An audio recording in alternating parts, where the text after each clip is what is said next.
అత్యుత్తమ ప్లేస్మెంట్స్ తో ఎంఎన్సీ కంపెనీలలో ఉద్యోగమే లక్ష్యమా? ఇంజనీరింగ్ చదవాలనే మీ పిల్లల కలని కేజీ రెడ్డి కాలేజ్ తో నిజం చేసుకోండి. ఈ ఇంటర్వ్యూకి మిమ్మల్ని పిలవడం వెనక ఉద్దేశం ఏంటి అంటే, మీరు ఒక పొలిటీషియనే కాదు, మీరు ఒక సీనియర్ జర్నలిస్ట్ కూడా. ఈ మధ్య కాలంలో మీరు గమనించే ఉంటారు, సోషల్ మీడియాలో విపరీతంగా పొలిటికల్ లీడర్స్ని ట్రోల్ చేస్తున్నారు. వీటన్నిటిని చూసినప్పుడు మీకేమనిపిస్తోంది?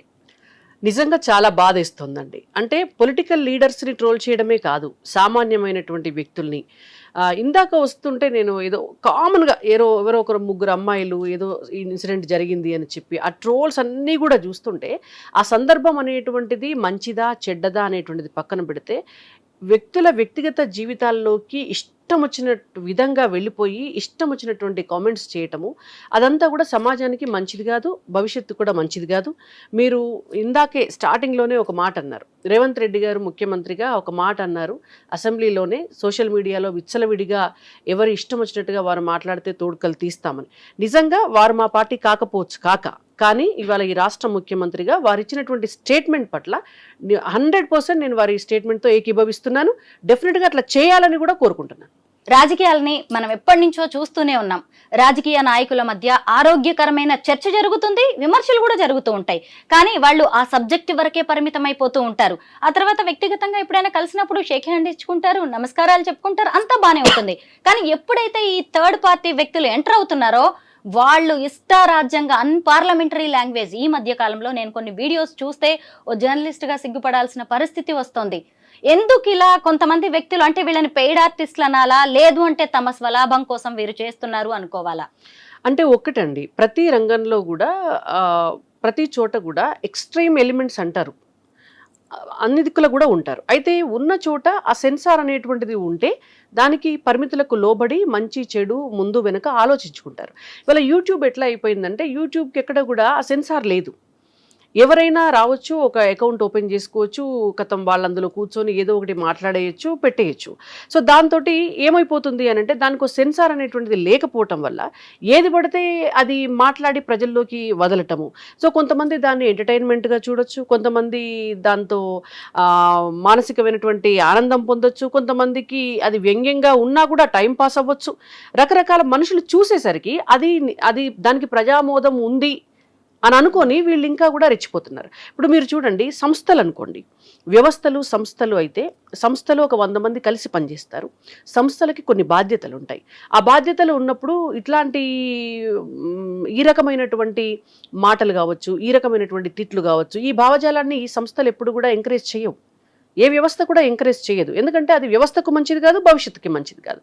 కానీ వీళ్ళంతా ఇండివిజువల్స్. కొంతమంది ఇండివిజువల్స్ తయారైపోయి వాళ్ళు ఏది మాట్లాడితే అదే గొప్ప అనుకొని వాళ్ళు ఏంటో అంటే వాళ్ళ ఇష్టం, ఇక అసలు అది చెప్పరాని మాటలు. కాబట్టి డెఫినెట్గా నేనేమంటున్నాను అని అంటే, రేవంత్ రెడ్డి గారు ముఖ్యమంత్రిగా ఏదైతే చెప్పారో ఒక సెన్సార్ అనేటువంటిది అవసరం, ఒక పరిమితి తప్పకుండా. యూట్యూబ్కి కూడా అవసరమైతే యూట్యూబ్ మేనేజ్మెంట్ అదేమి భూమి మీద లేకుండా లేదు కదా. వాళ్ళకు కూడా ఒక స్టేట్ గవర్నమెంట్ నుంచి డెఫినెట్గా ఒక రిప్రజెంటేషన్ పంపించవచ్చు. ఇలాంటివి మేము యాక్సెప్ట్ చేయమండి, వీటి వల్ల సమాజానికి నష్టం ఉంది, వీటి వల్ల ఇతరుల వ్యక్తిగత జీవితాల్లోకి వెళ్ళి వాళ్ళను అనవసరంగా వాళ్ళ కుటుంబ సభ్యులకి మానసిక ప్రశాంతత లేకుండా చేస్తున్నారు, వాళ్ళకి పరువుకి భంగం కలిగిస్తున్నారు, ఇవన్నీ కూడా చెప్పొచ్చు. ఈవెన్ సెంట్రల్ గవర్నమెంట్ని కూడా మా తరపు నుంచి, నిజంగా కూడా నా తరపు నుంచి అయితే నా పర్సనల్ రిక్వెస్ట్, రేపొద్దున నిజంగా మా పార్టీలో 2 కేంద్ర మంత్రులు ఉన్నారు, 8 మంది ఎంపీలు ఉన్నారు. ఈ సోషల్ మీడియా కట్టడి చేసేటటువంటి విషయంలో కూడా అవసరమైతే మా పార్టీ తరపు నుంచి కూడా మేము ఒక రిప్రజెంటేషన్ కూడా ఇవ్వడానికి మేము కూడా రెడీ. రాణి రుద్రమ గారు, మనది ప్రజాస్వామ్య దేశం. మనం కన్స్ట్రక్టివ్గా ఏ విమర్శ అయినా చేయొచ్చు. దాన్ని అధికార పార్టీ కావచ్చు, ప్రభుత్వం ఎవరైనా కానీ స్వాగతిస్తారు. దీన్ని అలుసుగా తీసుకొని కొంతమంది ఇష్టారాజ్యంగా ఒక సీఎం అని లేదు, ఒక కేంద్ర మంత్రి అని లేదు, ఒక పార్టీ వర్కింగ్ ప్రెసిడెంట్ అని లేదు, అన్పార్లమెంటరీ వర్డ్స్, అసలు కనీసం పల్లెల్లో కూలీ పనులు చేసుకునే వాళ్ళు, అక్షరం ముక్క రాని వాళ్ళు కూడా అలాంటి పదాలు వాడరు. ఇలాంటి పెద్దవాళ్ల గురించి, అంటే మన దేశం వ్యవస్థని నడుపుతున్న వాళ్ళ గురించి మాట్లాడడాన్ని మాత్రం ఏంటి, ఎలా దీన్ని ఆమోదిస్తామో అనేలాగా మనల్ని మనం ప్రశ్నించేలాగా కూడా ఉంది. మనం ఈ సందర్భంగా కొన్ని సంఘటనలను కూడా గుర్తు చేసుకుందాం. ఈ తీన్మార్ మల్లన్న సొంత పార్టీ నుంచే ఎమ్మెల్సీ మల్లన్న ఉద్వాసనకు గురి కావాల్సిన పరిస్థితి వచ్చింది. అంటే తన పార్టీ విధానాలని ఆయన విమర్శించి ఉండొచ్చు, బట్ ఏ విధంగా ఆయన దాన్ని విమర్శించారనేది కూడా మనం ఇక్కడ చూడాలి. ఈ మధ్య కాలంలో ఒక మహిళా జర్నలిస్ట్ ని అరెస్ట్ చేసే వరకు పరిస్థితి వచ్చింది. ఇంకొంతమంది ఆ లిస్ట్ లో కూడా ఉన్నారు. ఎందుకు రాజకీయ నాయకుల్నే ఇంత కక్షగట్టినట్టుగా చేస్తున్నారంటారు? అంటే అది వాళ్ళ నిజం చెప్పాలంటే కూడా నేను ఒక్కళ్ళు ఇద్దరు అని కాదు, నేను ఇండివిజువల్గా ఒక్కరి గురించి ఏం మాట్లాడట్లేదు. కానీ చాలామంది, నేను ఇందాక అన్నా కదా, కొంతమంది ఇండివిజువల్స్ సొసైటీలో తయారయ్యి ఇప్పుడు విషయం ఉంటే, సబ్జెక్ట్ మీద స్టడీ చేసి మాట్లాడతారు. కొంచెం 2 ముక్కల విషయం తెలిసిన తర్వాత దాన్నే రిపీటెడ్గా చెప్పాలి అని అనుకున్నప్పుడు దానికి కొంత వ్యంగ్యాస్త్రాలు యాడ్ చేసి అన్పార్లమెంటరీ లాంగ్వేజ్ని దానికి కలిపి వాడకూడనేటువంటి భాషను వాడి దాన్ని పొద్దుకులా మాట్లాడి ఒక అర్ధగంట సేపు మాట్లాడేసి రికార్డ్ చేసి పెట్టేస్తే పని అయిపోతుంది. అంటే అలా ఎవరైనా చేయగలుగుతారు, చేయాలనుకుంటే పెద్ద ఇష్యూ కాదు. వట్టిగానే నిలబెట్టి తిట్టమంటే తెలంగాణలో ఉన్న ప్రతి ఒక్కరు కూడా తిట్టగలుగుతారు, అంతకంటే అధ్వానంగా కూడా తిట్టగలుగుతారు కెమెరా ముందు పెట్టి కానీ వీళ్ళకి ఏమిటంటే దాంతోటే ఇవాళ వాళ్ళ ఐడెంటిటీ చూపించుకోవాలనుకుంటున్నారు.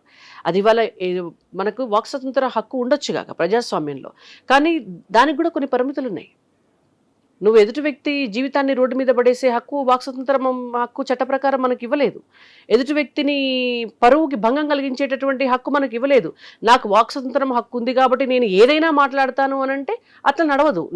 నువ్వు ఎట్లయితే ఏ ఫ్రీడమ్ ఆఫ్ ఎక్స్ప్రెషన్ని అడ్డం పెట్టుకొని నువ్వు ఏదైనా మాట్లాడుతున్నావో దానివల్ల ఎవరైనా బాధించబడితే వాళ్ళు కూడా అదే ఫ్రీడమ్ ఆఫ్ ఎక్స్ప్రెషన్ని దృష్టిలో పెట్టుకొని ఆ హక్కులో భాగంగానే వాళ్ళ ఎక్స్ప్రెషన్ని కూడా వాళ్ళు ఇంకో రకంగా నీ మీద చూపిస్తారు.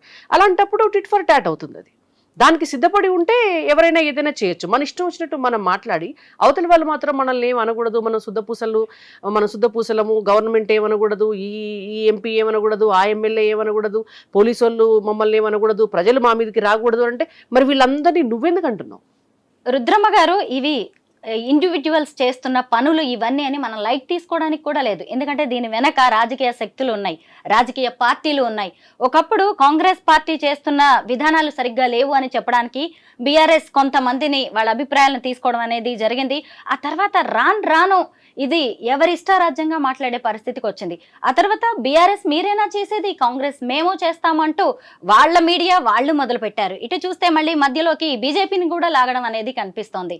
రాజకీయ పార్టీలకు కూడా పరిమితులు ఉండాల్సిన అవసరం ఉంది కదా? డెఫినెట్గా ఉంది.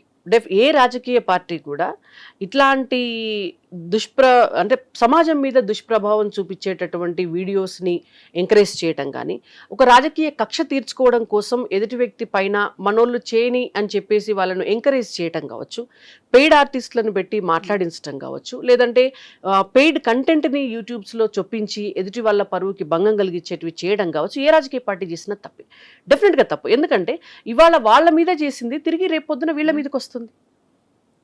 బీఆర్ఎస్ గతంలో చేసింది ఇవాళ బీఆర్ఎస్ మీద కాంగ్రెస్ చేస్తుంది, రేపు కాంగ్రెస్ మీద ఇంకో పార్టీ చేస్తుంది. అట్లా నిన్న నువ్వు చేసావు కాబట్టి ఇవాళ నేను చేస్తాను అనేటువంటి పరిస్థితి రాకూడదు అంటే డెఫినెట్గా అన్ని రాజకీయ పార్టీల నాయకులు కూడా దీనికి ఒక సొల్యూషన్ ఆలోచించాల్సినటువంటి అవసరం ఉంది. ఈ విధానాలన్నింటినీ కూడా కట్టడి చేయాల్సినటువంటి అవసరం ఉంది.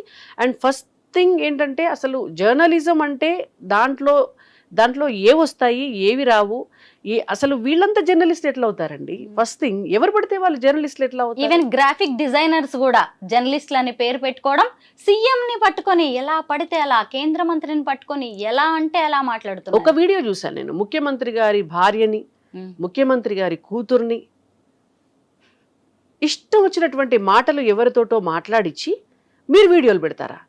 మీ ఇంట్లో ఉన్నటువంటి ఎవరైతే ఈ వీడియోలు తీశారో, ఎవరైతే ఆ ఛానల్ నడుపుతున్నారో వాళ్ళ తల్లినో, వాళ్ళ భార్యనో, వాళ్ళ చెల్లెలనో, వాళ్ళ కూతురునో అట్లనే కెమెరా పెట్టేసి ఇంకెవరితోటో తిట్టిస్తే మీరు ఆ భోజనం చేసి నిద్రపోతారా? రాత్రి ఇంట్లో మీరు కంటి నిండా నిద్రపోగలుగుతారా? ఇవాళ ఎమ్మెల్యేల కుటుంబ సభ్యులను, ఎంపీల కుటుంబ సభ్యులను, రాజకీయ పార్టీల నాయకుల కుటుంబ సభ్యులను, లేకపోతే వాళ్ళను మార్ఫింగ్లు చేసి వాళ్ళ అంటే అభ్యంతరకరమైనటువంటి ఫొటోస్ పెట్టి ఇష్టం వచ్చినటువంటి ఫేక్ కంటెంట్ క్రియేట్ చేసి పెడితే వాళ్ళ కుటుంబ సభ్యులు చూసినప్పుడు ఎంత నొచ్చుకుంటారు? అంటే దేనికోసము మేము ఈ రాజకీయాల్లోకి వచ్చాము అనేటువంటి ఒక బాధ. మీరు కొట్లాడితే, దమ్ముంటే, మీకు చేతనైతే ప్రజా సమస్యలపైన కొట్లాడండి. బయటకు వచ్చి రోడ్ల మీదకి వచ్చి రోడ్ల మీదకి పోరాటాలు వచ్చి చేయొచ్చు, పోరాటం చేయండి. ఉద్యమాలు లేదంటే చేయొచ్చు. మీరు రాజకీయ పార్టీలో వెళ్ళి కొట్లాడండి. లేదు, వ్యక్తులుగా మీరు సంఘంలో ఉండి సంఘ నాయకులుగా కొట్లాడండి, ప్రజల కోసం పోరాటం చేయండి. అంతేగాని చిల్లర మాటలు మాట్లాడుకుంటూ చిల్లర కంటెంట్లు క్రియేట్ చేసుకుంటూ మేము జర్నలిస్టులం అని చెప్పుకుంటే ఎట్లా? కానీ రాజకీయ పార్టీలు కూడా స్వీయ నియంత్రణ పాటించాల్సిన సమయం అయితే వచ్చింది. ఎందుకంటే ఇన్ని రోజులు పక్క వాళ్ళని తిట్టడానికి అని చెప్పి మనం ఎవరినైతే ప్రయోగించామో అవి బూమ్ ర్యాంగ్ గా ఇప్పుడు మనకే తగిలే పరిస్థితులు కనిపిస్తూ ఉన్నాయి. ఎందుకంటే చాలా మంది ఇక నేను ఏ వీడియో పెడితే ఆ వీడియో బాగా చూస్తున్నారు అనుకుంటే ఇష్టం వచ్చినట్టుగా చేస్తున్నారు. కానీ ఉద్యమ కాలంలో కేసుల్లో ఇరుక్కున్న వాళ్ళే ఇప్పటికీ వాటి నుంచి బయటికి రాలేక ఎంత సొంత జీవితాలని నాశనం చేసుకుంటున్నారో గుర్తు పట్టట్లేదు వీళ్ళు, ఇంకా తెలియట్లేదు కూడా ఇంకా వాటి పర్యవసానాలు ఎలా ఉంటాయి అని. అయితే ఇప్పుడు ఏంటంటే మేము ఎవరి కోసమో పనిచేస్తున్నాం, ఆ పార్టీ కోసం పనిచేస్తున్నాం, ఈ పార్టీ కోసం పనిచేస్తున్నాం, వాళ్ళు వచ్చి మమ్మల్ని రక్షిస్తారు అనే ఒక భ్రమల్లో ఉన్నట్టున్నారు. వాళ్ళని ఎవరు రక్షించరండి, అలాంటి వాళ్ళని ఎవరు రక్షించరు. ఇప్పుడు ఒక కాజ్ కోసం కొట్లాడే వాళ్ళని ఎవరైనా రక్షిస్తారేమో, ఎవరు రక్షించకపోతే సమాజమైనా రక్షిస్తుంది, కొన్నాళ్ళ తర్వాత న్యాయమైనా రక్షిస్తుంది. కానీ వీళ్ళని ఎవరు రక్షిస్తారండి? పొద్దస్తమానం పక్కవాడ జీవితాల్లోకి తొంగి చూసి ఏమీ లేకపోయినా ఏదో ఉన్నట్టు మాట్లాడి, ఏదో ఇది చేసి మాట్లాడి అవతల వల్ల పరువుకు భంగం కలిగిస్తూ అక్కడ ఏమి నీ ఉద్దేశమే మంచిది కానప్పుడు నీ పక్షాన ఎవరొచ్చి మాట్లాడతారు? వీళ్ళు సమాజానికి చాలా చీడపురుగులు లాంటి వాళ్ళు. ఒక మాట చెప్పాలంటే, ఎవరైతే కేవలము యూట్యూబ్ ఛానల్స్ని అడ్డం పెట్టుకొని దాన్ని ఒక మంచి ఉద్దేశానికి వాడకుండా, ఇవాళ మీరు ఒకసారి చూడండి, యూట్యూబ్ వల్ల ఎన్ని ఉపయోగాలు ఉన్నాయి, చాలా ఉపయోగాలు ఉన్నాయి. చాలా మంది స్టూడెంట్స్ సివిల్ సర్వీసెస్ చదువుకునేటువంటి వాళ్ళు, ఆ కోర్స్ కోసం ప్రిపేర్ అయ్యేటువంటి వాళ్ళు, గ్రూప్స్ ఎగ్జామ్స్ కోసం ప్రిపేర్ అయ్యేటటువంటి వాళ్ళు కూడా ఏ కోచింగ్ సెంటర్కి వెళ్ళకుండా యూట్యూబ్లో ఉన్నటువంటి కోచింగ్ ఛానల్స్ ద్వారా, చాలామంది చెప్పేటువంటి ట్యూషన్స్ ద్వారా వాళ్ళు అందులో ఉన్నటువంటి కంటెంట్ చూసి నేర్చుకొని ఇవాళ వాళ్ళు ఎగ్జామ్స్ రాసి టాపర్స్ అవుతున్నారు. అనేక రకాల ఎక్స్పర్టైజ్ని యూట్యూబ్ ద్వారా పొందుతున్నారు. అంతెందుకండి, ఇంట్లో వంట ఎట్లా చేయాలి అనేటువంటిది కూడా యూట్యూబ్ను చూసి నేర్చుకొని వంట చేస్తున్నాం మనం ఇవాళ. ప్రతి పని అది మంచికి ఉపయోగించుకునేంత వరకు యూట్యూబ్ ఉపయోగపడుతుంది. ఇవాళ ఇన్ఫర్మేషన్ కూడా ఏదేనికన్నా సంబంధించినటువంటి ఒక డీటెయిల్డ్ ఇన్ఫర్మేషన్ మనకు కావాలి అని అంటే యూట్యూబ్లో సెర్చ్ చేసి చాలా రకాల సబ్జెక్ట్స్ గురించి మనం తెలుసుకునేటటువంటి అవకాశం ఉంటుంది.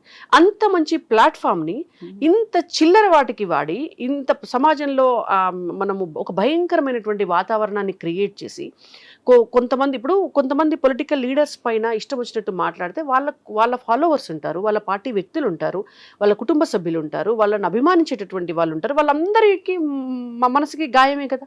అంటే సమాజంలో ఒక రకమైన ఆ వాతావరణాన్ని చెడగొట్టేటటువంటి చర్చ జరుగుతుంది కదా, అన్ని రాజకీయ పార్టీల మధ్యలో జరుగుతుంది. అంటే మీ ఉద్దేశం ఏమిటి? ఇవాళ సమాజంలో ఉన్నటువంటి ఒక మంచి వాతావరణంలో వ్యక్తులకు ఉన్నటువంటి ఒక మంచి ఇమేజ్ పైన విషం చిమ్మటమే కదా. ఇటువంటి వాళ్ళు జర్నలిస్టులు ఎందుకు అవుతారండి? సంఘ విద్రోహ శక్తులే అవుతారు. రుద్రమ్మ గారు, ఎంత రాజకీయ నాయకులైనా సరే వాళ్ళకంటూ ఒక వ్యక్తిగత జీవితం ఉంటుంది, ఇష్టాలు ఉంటాయి, వాళ్ళ అభిప్రాయాలు వాళ్ళకు ఉంటాయి. కానీ ఒక రాజకీయ నాయకుడిగా ఆ సదరు వ్యక్తి ఏం చేస్తున్నాడు అనేది చూడకుండా వాళ్ళ వ్యక్తిగత జీవితాన్ని ఎవరికి తెలియని వాటిని తీసుకొచ్చేసి స్పైసీగా తయారు చేసి జనం మెదళ్లలోకి ఎక్కించే ప్రయత్నం అయితే గట్టిగానే జరుగుతోంది. అసలు ఆధారాలు కూడా లేకుండా మాట్లాడుతున్నారు, పాటలు పాడుతూ రాజ్యంగా అన్నమాట. అయితే దానివల్ల ఎంతో కొంత సామాన్య జనం అయితే ఇన్ఫ్లుయెన్స్ అవుతున్నారు, మంచి కంటే చెడుకి అట్రాక్ట్ అవుతూ ఉంటారు కదా. ఈ రోజు చట్టం, న్యాయం లాంటివి మీ చేతుల్లో ఉన్న రాజకీయ నాయకులు కూడా ఇలాంటి వాటిని ఆపలేనప్పుడు సామాన్యులు ఇలాంటి, మీరు అన్నారు కదా ఇందాక, సంఘ విద్రోహ శక్తుల్ని ఎలా ఎదుర్కొంటారు? అంటే ఒక్కటి, ఇవాళ నేను అందుకే అన్నాను ఇందాక, రాష్ట్ర ప్రభుత్వమైనా కేంద్ర ప్రభుత్వమైనా డెఫినెట్గా ఏదో ఒక అడుగు ముందుకేసి ఖచ్చితంగా యూట్యూబ్ యాజమాన్యానికి చెప్పవలసినటువంటి అవసరం అయితే ఉంటుంది. అంటే ఇట్లాంటి కంటెంట్ని ఎవరు ఎంకరేజ్ చేసినా కూడా అది సమాజానికి నష్టం. ఎంతకీ సీఎం రేవంత్ రెడ్డి గారు అసెంబ్లీలో లేదంటే ఎక్కడైనా పబ్లిక్ మీటింగ్స్ లో వార్నింగ్లు ఇవ్వడమే అవుతుందే గానీ దీనికి సంబంధించిన కన్స్ట్రక్టివ్ గా ఇంకా ముందుకు వెళ్లేలాగా ఏమైనా ప్రణాళికలు రచిస్తే మంచిదంటారా? అటు సెంట్రల్ గవర్నమెంట్ కానీ ఇటు స్టేట్ గవర్నమెంట్ చేయాలి. ఉట్టి మాటలు చెప్తే ఏం లాభం? చేస్తేనే కదా. ఎందుకంటే ప్రభుత్వం వాళ్ళ చేతిలో ఉన్నప్పుడు, అన్ని అధికారాలు వాళ్ళకు సొంతంగా వాళ్ళకు ఉన్నప్పుడు తప్పకుండా దీనంతరం కూడా నియంత్రణ చేసేటటువంటి చర్యలు వాళ్ళు తీసుకోవాలి. మొత్తం మీద మీరు అన్నదైతే కరెక్టే. ఎందుకు అంటే వీళ్ళు చేసే వీడియోస్ వల్ల చాలా మంది వీటి ప్రభావంలో పడిపోతున్నారు. ఏది నిజమో ఏది అబద్ధమో తెలుసుకోలేని పరిస్థితుల్లో ఉన్నారు. మొత్తానికి ఇదంతా రాజకీయ నాయకులు మొదలుపెట్టిన గేమే. కొంతమంది అది కాస్త వాళ్ళకు కూడా వాళ్ళ మెడకి చుట్టుకునే పరిస్థితి కూడా వచ్చింది. బట్ ఇప్పటికైనా పరిస్థితుల్లో మార్పులు రావాలని మనమైతే కోరుకుందాం. కొంతమంది యూట్యూబర్స్ ఎవరైతే ఇలా ఇష్టారాజ్యంగా మాట్లాడుతున్నారో భవిష్యత్తులో వాళ్ళకైతే ప్రమాదకర సూచనలు కనిపిస్తున్నాయి. థ్యాంక్ యూ సో మచ్ రాణి రుద్రమ గారు. థ్యాంక్ యూ అండి. More videos. Please subscribe to iDream. Please subscribe to iDream. Please subscribe iDream. And please subscribe to iDream. For more videos, subscribe to iDream. Please like, share, and subscribe to the channel. Congratulations, iDream. Subscribe to iDream. Subscribe to iDream. So subscribe to iDream Media. iDream ki iDream team andarki huge congratulations. Please subscribe iDream Media. Please subscribe to iDream. Subscribe iDream. Please subscribe to iDream.